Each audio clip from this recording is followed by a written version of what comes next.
నమస్తే. ఇప్పుడు మీరు చూడబోతున్న వీడియో ఖచ్చితంగా మీకు ఉపయోగపడుతుంది, నచ్చుతుంది కూడా. మరి మీకు నచ్చిన విషయం నాకు తెలియాలి అంటే ఈ వీడియోని మీరు లైక్ చేయాలి, షేర్ చేయాలి, అలాగే మన ఛానల్‌ని సబ్స్క్రైబ్ చేయాలి. మీ సపోర్ట్‌ని నాకు అందిస్తారు కదా? ఓకే. ఇప్పుడు వీడియోని స్టార్ట్ చేద్దాం. సూర్యోస్మి, నేను మీ విక్రమాదిత్య. ఆరోగ్యమే మహాభాగ్యం, ఆరోగ్యం భాస్కరాధీనం. ఆదివారం మద్యం మాంసం మైదనం వద్దు, ఆరోగ్యం ఐశ్వర్యం వద్దు. మీరు ఆచరించండి, 10 మందిని ఆచరింపచేయండి. ఆచరించండి, ఆరోగ్యవంతులుగా ఉండండి. ఆచరించండి, ఐశ్వర్యవంతులు కండి. ఆచరించండి, ఆనందంగా జీవించండి. సూర్యోస్మి. నమస్తే, వెల్కమ్ టు అవర్ ఛానల్. నేను పద్మిని. అందరికీ నమస్కారం. ప్రేక్షకులందరికీ సంక్రాంతి శుభాకాంక్షలు. ప్రస్తుతంతో పాటు ప్రముఖ ఆధ్యాత్మికవేత్త, సూర్యోపాసకులు, sun spiritual society founder Vikramaditya garu ఉన్నారు. మాట్లాడదాం. సార్ నమస్తే. సార్ సూర్యోస్మి తల్లి, సంక్రాంతి శుభాకాంక్షలు మీకు. మీకు కూడా సంక్రాంతి శుభాకాంక్షలు. అంటే సంక్రాంతి అంటే పండగ. మీ జీవితాల్లో వెలుగు సూర్యనారాయణమూర్తి అజ్ఞాన అంధకారంలో ఉన్నటువంటి మనకి వెలుగునిస్తూ మకర రాశిలో ప్రవేశిస్తున్నారు. అంటే కర్మస్థానం. సూర్యనారాయణమూర్తి అనుగ్రహం పరిపూర్ణంగా ఉండాలి. దశమంకర వృత్తిలో మీరు మరింత అభివృద్ధిని సాధించాలి. మాతో సత్కర్మలు చేయించడానికి మీ సహాయ సహకారాలు అందించి అది మన కుటుంబ సభ్యులందరికీ చేరాలి. తప్పకుండా అది నా భాగ్యంగా భావిస్తూ సూర్యుడిని ఆధారంగా చేసుకునే ఈ పండుగ జరుపుకుంటాం, సంక్రాంతి పండుగ. ఆయన నడిచేటటువంటి మార్గం ఏదైతే ఉందో నాకు మీరు చెప్పినట్టుగానే మకర రాశిలోకి ప్రవేశించడం అనేది చాలా పుణ్యప్రదమైనటువంటిది. అందుకే ఉత్తరాయణ పుణ్యకాలాలు కూడా ఇదే రోజు మొదలు కాబోతున్నాయి. అంటే భోగి అర్ధరాత్రి ఆయన మకర రాశిలోకి ఎంటర్ కాబోతున్నారు. సో సంక్రాంతి వచ్చేస్తోంది, పుణ్యకాలం మొదలు కాబోతోంది. అలాగే అటు శబరిమలలో కూడా జ్యోతిని వెలిగించేటటువంటి రోజు ఇదే రోజు. నిజంగా చాలా చాలా మహోత్కృష్టమైనటువంటి పండగ ఇది ఖచ్చితంగా. అయితే కొన్ని ఆచారాల్లో కొన్ని ప్రాంతాల్లో ఇది పీడ పండగ అన్నట్టు నిజంగా కొంత శోచనీయం అనిపిస్తుంది. అంటే వాళ్ళ ఆచారాలని బట్టే ఎండ్ ఆఫ్ ది డే. కాకపోతే పెద్దల పండగ అనడం పోయి పీడ పండగ అనటం మనసుకి బాధ అనిపిస్తుంది కదా.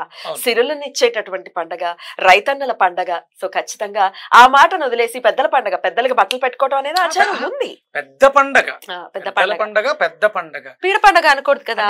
వీళ్ళు వెస్టర్న్ అమెరికన్స్ వచ్చినప్పుడు వాళ్ళకి నోరు తిరక్క దానికి అది పేడ పండగ, పెద్ద పండగ ప్రొనౌన్సియేషన్ ఉచ్చారణ కుదరక అలా అయిపోయింది. అది అంతే. కించిత్ బాధ అనిపిస్తుంది ఆ పండగను అలా అంటే.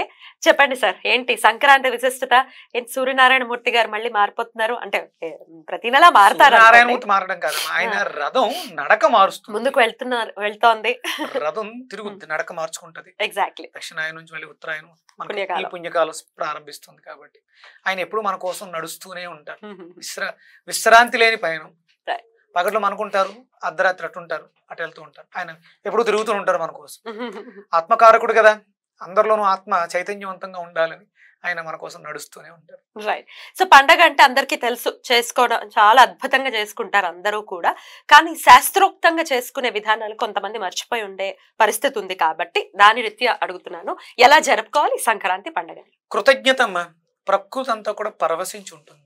అద్భుతమైనటువంటి ఆ ఫలాన్ని పొంది దాన్ని కృతజ్ఞత తెలియచేయటం కోసం అది ఆత్మసాక్ష్యం. అంటే అందరూ కూడా ఆత్మబంధువులే అని చిన్న పెద్ద అనే తారతమ్యం లేకుండా అందరూ జరుపుకునేటువంటి అద్భుతమైనటువంటి పండగ సంక్రాంతి పండగ. మీకు అద్భుతమైనటువంటి పాటలు, సంక్రాంతి వచ్చిందే మీకు గుర్తుందా? లాస్ట్ ఇయర్ కూడా ఇదే పాట పాడారు మీరు. ఎప్పుడైనా అదే పాట, అది ఎవర్ గ్రీన్ సాంగ్. కరెక్ట్. అద్భుతమైనటువంటి కాస్మిక్ ఎనర్జీ, డివైన్ ఎనర్జీ మనకి పుష్కలంగా చిన్న చిన్న క్రియల ద్వారా లభిస్తుంది అని చెప్పడానికి సంక్రాంతి వేదిక అవుతుంది. ఖచ్చితంగా. మనలో అంటే ఎప్పుడైతే ఆనందంగా ఉంటామో చాలా రకాలు మానసిక ఉద్వేగాలన్నీ కూడా పోతాయి. అంటే నేను బాధగా ఉన్నా మీరు నవ్వుతూ ఆనందంగా మీరు చేస్తున్నటువంటి చూస్తే నాలో కూడా చైతన్యం వస్తుంది. అలాగే మనకి జన్మనిచ్చినటువంటి పితృదేవతలకి కృతజ్ఞత తెలియచేసుకోవడానికి అద్భుతమైనటువంటి వేదిక ఉత్తరాయణ పుణ్యకాలం. అందుకని ఇది పెద్దల పండుగ అన్నారు. మనం సగౌరవంగా భక్తి శ్రద్ధలతో మనం పెద్దల్ని గౌరవించాలి. అది మన బాధ్యతగా పెట్టుకోవాలి. ఇక్కడ ప్రతిదీ కూడా సాంప్రదాయమే. ఈ సాంప్రదాయం వల్ల మనకి సద్గతి చేకూరుతుంది. కాబట్టి సాంప్రదాయాన్ని అనుసరించండి అని మనకి ఈ పండుగలలో మేళవింపు చేసి ఈ కార్యక్రమాలు చేయిస్తున్నారు. ఇప్పుడు జరుగుతున్న పండుగ అంటే పిల్లలకేమో కొత్త బట్టలు, తినుబండారాలు, పెద్దలకేమో కోడి పందాలు, ఇక పతంగులు. అంటే పతంగులు పెద్దగా దాని వల్ల ఇబ్బంది ఉండదు. అదే ఖచ్చితంగా మనకి అంటే వ్యసనాలు, మనల్ని ఇబ్బంది పెట్టేటువంటి వ్యసనాలు, వీటితో కాలాన్ని వృధా చేసుకుంటున్నాం, ఆరోగ్యాన్ని పాడు చేసుకుంటున్నాం, డబ్బుని అప్పులు చేసి మరి కోడి పందాలు కాయటం, అప్పులు చేసి. అంటే పండుగ వచ్చిందంటే ఆనందంగా ఉండడానికి వేరే దారులు లేవా? చాలా ఉన్నాయి. సకుటుంబ సపరివార సమేతంగా ఇప్పుడు కొత్త వాళ్ళని ఇళ్లకు పిలుస్తారు, బట్టలు పెడతారు. అలాగే మనకి సేవనందించినటువంటి సేవకులను కూడా ఇక్కడ గౌరవిస్తారు ఈ పండుగలకి. గంగిరెద్దు గరగ వస్తుంది, అలాగే హరిదాసులు వస్తారు. ఇక ప్రకృతి అంతా పరవశించి ఉంటుంది. అలాగే మనకి వ్యవసాయం చేయడానికి ఉపయోగపడినటువంటి పనిముట్లని, ఎద్దులని కూడా, ఎద్దులను అయితే చాలా చక్కగా అలంకరించి చేస్తుంటారు. అరుణాచలం వెళ్తే అక్కడ నందీశ్వరులు అందరూ విపరీతంగా అలంకరించి ఉంటారు. అంటే వాటి గిట్టల నుంచి జాలువారినటువంటి జలం ఏదైతే ఉందో అది భూమిని సస్యశ్యామలం చేస్తుంది. అందుకని ఇవన్నీ కృతజ్ఞతాపూర్వకం. అలాగే మనకు సేవకులు ఎవరైతే ఉన్నారో వాళ్ళు అంటే వాళ్ళు అవి చేసుకోలేరుగా, ఉండే తక్కువగా ఉంటారు, వాళ్ళు పని మీద ఎక్కువ శ్రద్ధ పెడతారు. అందుకని మన ఇంటిలో ఉండినటువంటి అరిసెలు, చెక్కడాలు, జంతికలు, పోకుండలు ఇవన్నీ కూడా వాళ్ళు వస్తూ ఉంటారు.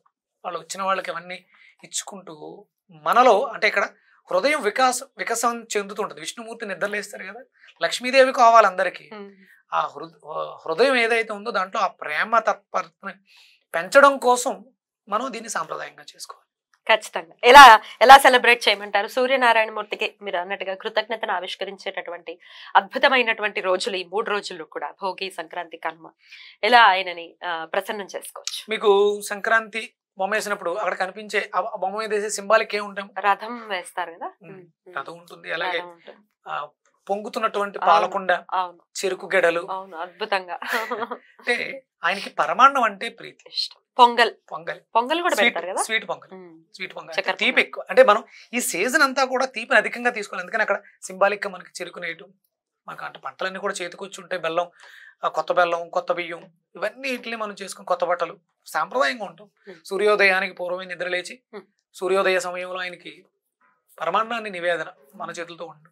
మనకు తోచినటువంటి స్తోత్రాలు, ఇక మనకి ఆదిత్య హృదయాన్ని ఎలాగే ఇవ్వబడింది, ఆదిత్య హృదయాన్ని పారాయణం చేస్తూ, అలాగే వీలు కుదిరిన వాళ్ళు ఎవరిళ్లలో వాళ్ళు లేకపోతే సామూహికంగా ఏర్పడి అరుణ పారాయణం చేయించుకుంటే ఇక మనకి ఈ సంవత్సరం అంతా కూడా సంక్రాంతి, సంవత్సరం అంతా కూడా సంక్రాంతిగా ఉంటుంది. అరుణ పారాయణం చేయించుకోవాలి, ఆ స్వామివారికి నివేదన చేసి అద్భుతంగా ఆనందంగా గడుపుకోవాలి. అద్భుతం. ఇక కనుమనాడు ముక్కనుమనాడు మనం మాట్లాడుకుంటే చాలా అంటే వాళ్ళ ఆచారాలని బట్టి ఫాలో చేస్తూ ఉంటారు. ఎట్లా చూస్తారా ఆచారాలు? అమ్మా, మనం ఎప్పుడూ కూడా ఆచారాన్ని కాదనకూడదు. అమ్మవారిని, గ్రామ శివారులో ఉండే అమ్మవారిని, గ్రామ దేవతని తీసుకొచ్చి పుట్టింటికి తీసుకొస్తారు. సంక్రాంతి ముందు తీసుకొచ్చి అక్కడికి చేయాల్సిన కార్యక్రమాలన్నీ చేసి సంక్రాంతి అయిపోయిన తర్వాత కనుమ రోజు తీసుకువెళ్ళి మళ్ళీ అత్తగారింట్లో దిగబెడతారు. ఇది సాంప్రదాయం. 2 వర్గాలు దీన్ని చాలా శ్రద్ధగా చేస్తారు. దీన్ని ఆడే ఉత్సవం అని కూడా చేస్తారు. అమ్మవారిని తీసుకెళ్లే రోజు, కనుమ రోజు అలంకరించి మనకి తూర్పుగోదావరిలో అమలాపురం దగ్గరలో ఎక్కడో 250 గ్రామాలన్నీ కలిసి ఒకే చోటగా చేరతాయి ఆ రోజు.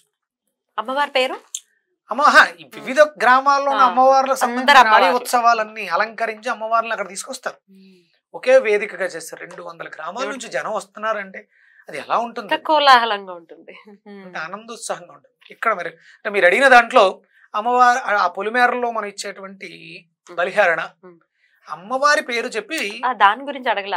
ఈ పందెం కోళ్ళని వేటాడతారు కదా, అది అంటే ఏదో అది జోదం అయ్యి వ్యసనం అవ్వకుండా, కుటుంబాలు నాశనం చేయకుండా ఉంటే ఆనందమే. అంటే అవి 2 మరి వాటి కత్తులు కట్టి వాటిని ఇబ్బంది పెడుతూ కాదు, సహజంగా వాటిలో ఆ పోటీతత్వం మామూలుగా అయితే ఇబ్బంది ఏమి ఉండదు. అవి తట్టుకునే కెపాసిటీ, పని కట్టుకుని దానికోసమే పెంచి కత్తులు అవి హింస కదా అదంతా. ఎంత అయితే చూస్తున్నామో అది లోపల ముద్రించుకుంటుంది. డెఫినెట్లీ అది మన లివర్ ని ప్రభావితం చేస్తుంది. ఎందుకు fatty liver cirrhosis, liver cancer ఇలాంటివి ఎందుకు వస్తున్నాయి? మనలో పాశవికత పేరుకుపోతుంది. వ్యర్థం తింటే వ్యర్థం అంటున్నాం, మల విసర్జన ద్వారా బయటకు వెళ్తుంది. పీలిస్తే వ్యర్థం, ఊపిరితిత్తుల్లో స్టోర్ అయి ఉంటుంది, వెళ్ళట్లే బయటికి. దగ్గు మరి చూస్తే కాంతి రూపంలోకి వెళ్ళేటువంటి శక్తి ఇంపాక్ట్ ఉంటుంది కదా 100%. మనం ఏదైతే చూస్తామో, ఏదైతే తింటామో, ఏదైతే వింటామో అది మన మనస్సు అవుతుంది. కానీ మనం 100% దాని ప్రభావాన్ని అనుభవించాలి. అందుకనే ఇవన్నీ కూడా మనం ఈ 3 రోజులు కూడా ప్రకృతిలో విపరీతమైనటువంటి శక్తులు ప్రబలుతూ ఉంటాయి. అందులో మంచిని మనం పెంపొందించుకోగలిగితే మనం జీవితాంతం హ్యాపీగా ఉంటాం. డెఫినెట్లీ. అయితే కొన్ని కోట్ల రూపాయలు తారుమారు అవుతుంటాయి. ఇటు నుంచి అటు వెళ్ళిపోవచ్చు, ఉన్నవాడు లేనివాడైపోవచ్చు, లేనివాడు ఉన్నవాడైపోవచ్చు కూడా. పందాలంటే అంతే, ఏ పందమైనా, అది కోడి పందం అనే కాదు. అయితే ఇంట్లో ఆడవాళ్ళకి ఇష్టం లేదు వెళ్ళటం, అట్లా కోడి పందాల దగ్గరికి వెళ్ళటం కానీ, మాతో ఉండాలి కానీ, ఈ పండగ పూట అక్కడికి వెళ్ళిపోవటం, ఇట్లా ఏవో రకరకాల కంప్లైంట్స్ ఉంటాయి అనుకుంటా కదా, నాకు ఐడియా లేదు. మా ఇంట్లో బాగా జరుగుతాయి. అంటే ఈ మధ్య కాలంలో ఒక 10-15 ఏళ్ళగా ఇది అధికంగా పెరిగింది. కానీ ఇంట్లో ఆడవాళ్ళు ఒప్పుకుంటారా? ఎందుకు ఒప్పుకుంటారు? ఏ స్త్రీ ఇప్పుడు డబ్బున్న వాడికి 1 కోటి రూపాయలు ఉంది, 1 లక్ష 10 లక్షలు పోయినా ఇబ్బంది పడరు. మిడిల్ క్లాస్ ఫ్యామిలీ వాళ్ళ దగ్గర అదే ఉంది. వెళ్తారా మిడిల్ క్లాస్ వాళ్ళు? వెళ్తుంటారు. మరి ఇంట్లో వాళ్ళకి ఇష్టం ఉండదు కదా. ఎందుకుంటది? కరెక్ట్. అలా ఇష్టం లేని వాళ్ళు ఎలా భర్తని ఆపచ్చు, ఎలా ఏం చెప్పుకుని ఆపచ్చు, ఏం చేయాలి, దానికి ఏంటి ఆల్టర్నేటివ్? ఏమో చిన్నపిల్లోడమ్మా, వినట్లేదనే కదా దైవాన్ని పట్టుకుని ఇక ఆ భగవంతుణ్ణి వేడుకోవడం తప్ప ఇక వేరే మార్గం లేదు. అందుకనే అంటే ఇక్కడే కాదు, ఎప్పుడూ కూడా ఆయన ఆత్మకారకుడు సూర్యనారాయణమూర్తి. సూర్య ఆరాధనలు చెడిపోవడం ద్వారా మన భౌతిక దేహానికి ఆత్మకి మధ్యలో ఆ సమన్వయం కోల్పోయాం. బ్రిటిషర్స్ చాలా కాలిక్యులేటెడ్గా 4 సంవత్సరాల పాటు రీసెర్చ్ చేసి భారతీయుల్ని దెబ్బ కొట్టాలి, భారతదేశాన్ని నాశనం చేయాలి అంటే వేసిన స్కెచ్లో మొట్టమొదటిది సూర్య ఆరాధనలు ఆపించాలి, కశ్మీర్లో మార్తాండ దేవాలయాన్ని శిథిలం చేయాలి.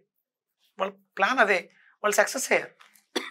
అందుకని ఏమీ లేదు, సూర్యోదయానికి పూర్వమే లేవడం, సూర్యోదయ సమయంలో ఆ ఆత్మకారకుడిని నమస్కారం చేసుకోవడం, మీ మొరని, మీ మొక్కుని, మీ బాధని, స్వామి నాకు ఇది చేసి పెట్టు, 100% చేస్తాడు. అసలు లక్ష్మీదేవిని జూదంలో పెట్టడం ఏంటి? చాలా చాలా శోచనీయం కదా. అమ్మ లేకపోతే మన జీవితాలు ఏంటి? మనం లక్ష్మీ కవచం మాట్లాడుకునేటప్పుడు దేనినైతే అలక్ష్యం చేస్తాము, దేనినైతే నిర్లక్ష్యంగా ఉపయోగిస్తాము, దేనినైతే మన ఇష్టం వచ్చినట్టు ఉపయోగిస్తాము, అది మన నుంచి దూరం వెళ్ళిపోతుంది. అంతే కదా. ఇప్పుడు ఎవరైనా కానివ్వండి, ప్రేమగా ఆప్యాయంగా మాట్లాడాలని పరితపిస్తారు. మీరు ద్వేషిస్తూ ఉంటే చూస్తారు, కొన్ని బంధాలు బరువుగా భారంగా సాగుతూ ఉంటాయి, తప్పక వేరే దారి లేక. అదే ఫ్రీడమ్ ఉంటే అందరికీ ఎవరిష్టం వచ్చినట్లు నిర్ణయాలు తీసుకుంటూ ఉంటారు. లక్ష్మీదేవిని జూదంలో పెట్టడం అనే అంశం గురించి మాట్లాడుకుంటూ, ఇప్పుడు మనం ఇతిహాసాలు కానీ పురాణాలు కానీ మనకు చెప్తూనే ఉన్నాయి. మహాభారతంలో ఏమైంది? లక్ష్మినే కదా వాళ్ళు పెట్టింది. ఆఖరికి గృహలక్ష్మిని కూడా పెట్టేశారు. 14 ఏళ్ల పాటు చక్రవర్తి అయినటువంటి, తర్వాత చక్రవర్తి అయ్యాడు యుధిష్ఠిరుడు, కానీ వనవాసం చేయాల్సినటువంటి అగత్యం వచ్చింది. మహాభారతమే జరిగింది. కృష్ణ లీల అంటారు, అది ఎలా జరగాల్సిన ఉంది పరిస్థితి. కానీ లక్ష్మిని జూదంలో పెట్టడం అనేది చాలా చాలా చాలా ప్రమాదకరమైనటువంటి అంశంగా పరిగణించాల్సి ఉంటుంది కదండి. 100% అంటే మనకి లక్ష్మీదేవి అంటే కేవలం డబ్బు ఒక్కటే కాదు కదా, మనం అనుభవించే ప్రతిదీ కూడా భోగం. అవును, భాగ్యం. లక్ష్మి. కరెక్ట్. అవును, మన బట్టలు, మనం వేసుకునే బట్టలు అట్లా ఎంత గౌరవిస్తాం, అవి అంత ఎక్కువగా వస్తాయి, అవి మనం అంత అందంగా నిముడీకరిస్తాం. శుక్రుడు దీనికి అధిపతి, 64 కళలు. ఇందులో లేనిది ఏంటి చెప్పండి? మనం తీసుకునే మంచినీళ్ళు, మనం పీల్చే శ్వాస, ప్రతిది. ఇప్పుడు ఆహార్యం, జుట్టు, చర్మము, సౌందర్యమే కదా ఇవన్నీ. స్వాదిష్టానం, ప్రతిదీ లక్ష్మే. అష్టలక్ష్ములు సంపదల రూపంలో మాట్లాడుకుంటే గృహలక్ష్మి, ఇల్లు, సంపదలు, వాహనం, ఇవన్నీ కూడా లక్ష్మి. అందుకని మనం పురాణ ఇతిహాసాలు ఎందుకు జరిగి ఉంటాయి అంటే అక్కడ కూడా మాయ వాళ్ళను కూడా ఇబ్బంది పెట్టింది. దాన్ని జయించడానికి మనవంతుగా మనం శ్రద్ధ పెట్టాలి. ముందుగా తెలిసింది కదా, ఇలా చేస్తే ఇలా జరుగుతుందని తెలిసింది, అది ఎందుకు తెలియజెప్పబడింది, వాళ్ళు అనుభవించేసారు, అయిపోయింది. మన దాకా ఎందుకు తీసుకురాబడింది అంటే ఆ ఋషి మన కోసం ఎందుకు దాన్ని లిఖించి గ్రంథస్థం చేశారంటే మనం వద్దదికి, వాళ్ళకి అవకాశం లేదుగా. ఆ యుగంలో వాళ్ళకి కృష్ణుడే పక్కన ఉన్నాడు, అయినప్పటికీ అవ్వనటువంటి పరిస్థితి. కాబట్టి మనం ఎంత అంటే ఆ మానవ జన్మ ఎంత ఉత్తమమైన జన్మ, ఈ జన్మని సార్థకం చేసుకోవడానికి మనవంతుగా మనం అంటే తెలుసో తెలియకో చేస్తూ ఉంటాం. తెలిసిన తర్వాత దాన్ని శ్రద్ధగా ఆచరించు. అంటే కేవలం ఒక కుటుంబం మీద పడదమ్మా, అది ఒక మనిషి మీద పడదు. ఆ మనిషి, ఆ కుటుంబం, ఆ ఫ్యామిలీ, సమాజం మీద, వాళ్ళ మీద ఆధారపడినటువంటి కుటుంబాలు, బంధువులు, వీళ్ళందరూ దానికి ప్రభావం లోనవుతారు. అది ఒక వ్యవస్థకి వెళ్ళిపోతుంది. కరెక్ట్. ఒక వ్యక్తి తీసుకునే నిర్ణయం ఒక వ్యవస్థ మీద ప్రభావం చూపిస్తుంది. ఒక వ్యవస్థ రాష్ట్రం, రాష్ట్రాలన్నీ దేశం. సో జాగ్రత్త తీసుకోవాలి. అయితే మా ఇంట్లో వాళ్ళు వినట్లేదండి, మా మగాళ్ళు వినరు అనే వాళ్ళే అంటారు. డెఫినెట్ గా వీడియో చూస్తున్నారంటే అదే కారణం. ఎలా ఆపాలి అనేది ఇందాక ఒకసారి అడిగాను. రెమెడీ ఏదైనా చెప్పండి సార్ దీన్ని ఆపడానికి వాళ్ళని. అంటే ఇక్కడ గురువు యొక్క అనుగ్రహం పెరగాలమ్మా, ఆ బుద్ధి రాకూడదు. అందుకని గురువు అనుగ్రహం కోసం దత్తాత్రేయ స్తోత్రాలు ఇవన్నీ ఉన్నాయి కదా, వాటిని పారాయణం చేయటం, అలాగే గురు మంత్రాన్ని అధికంగా పఠించడం. ఓం గ్రాం గ్రీం గ్రోం ఐం సహ బృహస్పతి నమః గురు మంత్రాన్ని. అలాగే ఇక్కడ శుక్రుడు కదా ప్రేరేపిస్తాడు. అందుకని మనం ఇంతకు ముందు కూడా చెప్పినట్టు శుక్రుడికి సంబంధించినటువంటి మంత్రం ఓం ద్రాం ద్రీం ద్రోం సహ శుక్రాయ నమః. అంటే వీటన్నిటికి ఆయన దేవగురువు, ఈయనేమో రాక్షస గురువు. మనిషిలో దైవత్వం ఉంటుంది, రాక్షసత్వం కూడా ఉంటుంది.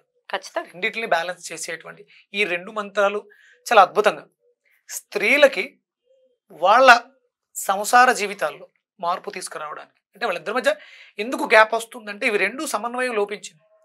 మనం వివాహం జరిపించేటప్పుడు శుక్రుని ప్రామాణికంగా తీసుకుంటాం, అలాగే గృహంలో ప్రవేశించేటప్పుడు గురువుని ప్రామాణికంగా తీసుకుంటాం.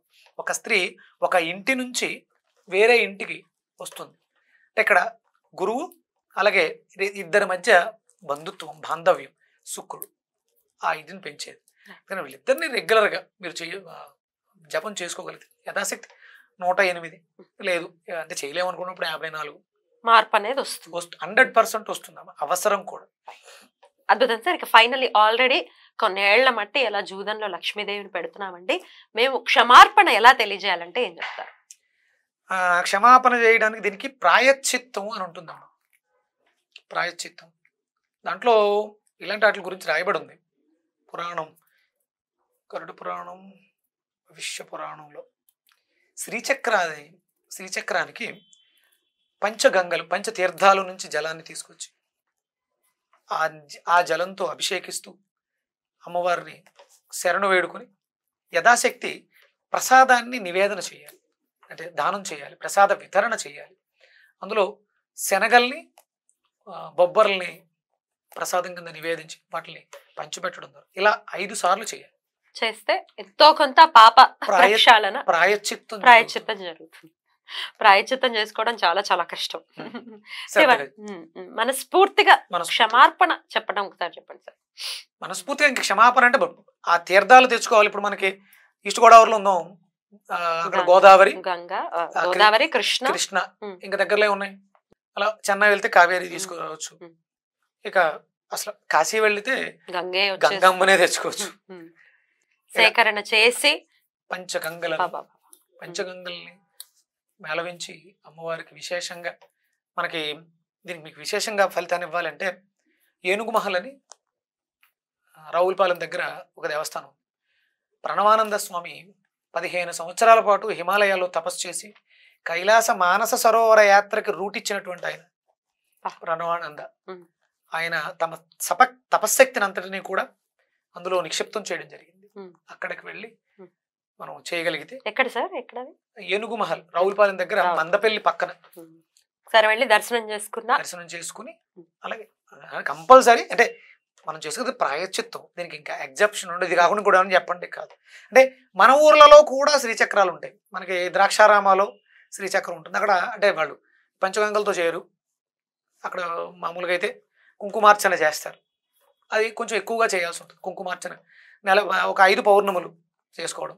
ఇక ఆ జలాన్ని తీసుకొచ్చి ఒక శ్రీచక్రాన్ని ఏదో మన ఇంట్లో పెట్టుకున్న అర్చన, అభిషేకం చేసుకుని అమ్మవారి దగ్గరికి వెళ్ళి కుంకుమార్చన. తప్పు చేసేయడం ఈజీ, ప్రాయశ్చిత్తం చాలా కష్టం. నవ్వుతూ చేసేదానికి ఏడుస్తూ అనుభవించాలి. అంటే మనకి ఆదిశంకరాచార్యుల వారు శ్రీచక్ర ప్రతిష్టలు చేసుకుంటూ వెళ్ళారు, ఎక్కడికక్కడ ఉన్నాయి. అందుకని మనకు దగ్గరలో ఉన్నటువంటి దేవాలయాలు శ్రీచక్రార్చనలు, అభిషేకాలు చేయించుకుంటే చాలా మంచిది. ఎందుకంటే మనల్ని పునీతం చేయగలిగింది ఒక గంగమ్మకే ఉంది మాత్రమే.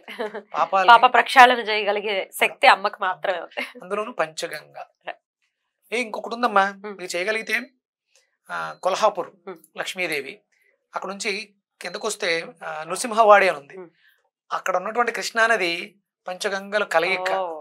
అది తెచ్చుకుంటే సరిపోతుంది. వెళ్ళండి, కొల్హాపూర్ వెళ్ళి అమ్మని దర్శించుకుని, అమ్మ దర్శనం అయిన తర్వాత నృసింహవాడి వచ్చి అక్కడ కృష్ణలో స్నానం చేసి ఆ జలాన్ని తీసుకుని అక్కడ స్వామివారి పాదుకలకు నమస్కారం చేసుకుని రండి. గురువు అనుగ్రహం, కొల్హాపూరు లక్ష్మీదేవి అనుగ్రహం, పంచగంగ, ఇంకెంతకన్నా ఇంకా అంటే నువ్వు ఇలా అడుగుతావని కానీ ఇది నేను చెప్పాలని నేను చేశాను ఇది అని, అది స్వామివారి సంకల్పం నీ ద్వారా బహిర్గతమైంది. Thank you so much. అది ఈశ్వర కృప. ఒక్కరికైనా అనిపిస్తూ ఉంటుంది కదా, డబ్బు రీత్యా మేము ఎందుకు ఇబ్బందులు పడుతున్నాం అంటే నువ్వు దాని పట్ల అపచారం చేయడం బట్టే ఇబ్బంది. ఇప్పుడు మన జీవితంలో కూడా చూసుకుంటే జన్మ చాట్లో చెప్తూ ఉంటారు, ఇదో పోయిన జన్మలో నువ్వు సూర్యుడికి సంబంధించిన అపచారాలు చేసావు, ఆయన వ్యయంలో పడ్డావు, ఆయన రకరకాల తండ్రికి సంబంధించిన ఇబ్బందులు ఇస్తున్నారు అని అంటే అపచారం జరిగింది కాబట్టి వస్తుంది. అలాగే లక్ష్మీదేవి పట్ల కూడా అపచారం జరిగితే ఖచ్చితంగా ఆవిడ కోసం వెంపర్లాడేటటువంటి పరిస్థితి ఉంటుంది. అలా కాకుండా క్షమాపణ చేసుకుని ఇలాగా ఈ కోడి పందాలు లేకపోతే జూదాల్లో డబ్బులు పెట్టడాలు, ఇది కోడి పందం అనే కాదు, పేకాట్లో పెట్టేస్తుంటారు, హార్స్ రైడింగ్ లో పెట్టి జీవితాలు తలకిందులు అయిపోయినటువంటి వాళ్ళు ఎంతో మంది ఉన్నారు. సో అట్లాంటిది జరగకుండా ఉండడం కోసం మన వంతుగా మనం ప్రయత్నిస్తున్నాం కాబట్టి మిమ్మల్ని అడగడం జరిగింది. చాలా చక్కగా మాకు వివరించారు. పుష్యమాసంలో మనకి చాలా విశేషమైనటువంటి ఫలితం వస్తుంది. కొల్హాపూర్ వెళ్తే ఎలాంటి ఆర్థిక సమస్యలు అంటే మనం చాలా చెప్పాం. అలాగే గానుగాపూర్ రెగ్యులర్ గా ఒక 7 పౌర్ణములు 5 పౌర్ణములు మొక్కుకుని వెళ్తూ ఉంటారు, అది గురువు యొక్క అనుగ్రహం కోసం. ఇక్కడికి వెళితే 2 అయిపోతాయమ్మా. నృసింహవాడి గురువు అయిపోతుంది, కొల్హాపూర్ లక్ష్మీదేవి అవుతుంది. అద్భుతమైనటువంటి ఫలితం. ఎందుకంటే అగస్త్యుల వారే కొల్హాపూర్ మహాలక్ష్మిని స్తుతించి స్తోత్రాన్ని కూడా మనకి ఇవ్వడం జరిగింది. చాలా శక్తివంతమైనటువంటి అమ్మవారు. అద్భుతం. చాలా చక్కగా వివరించారు సార్. మరొకసారి మీకు సంక్రాంతి శుభాకాంక్షల్ని తెలియజేస్తూ నమస్తే. మీకు కూడా.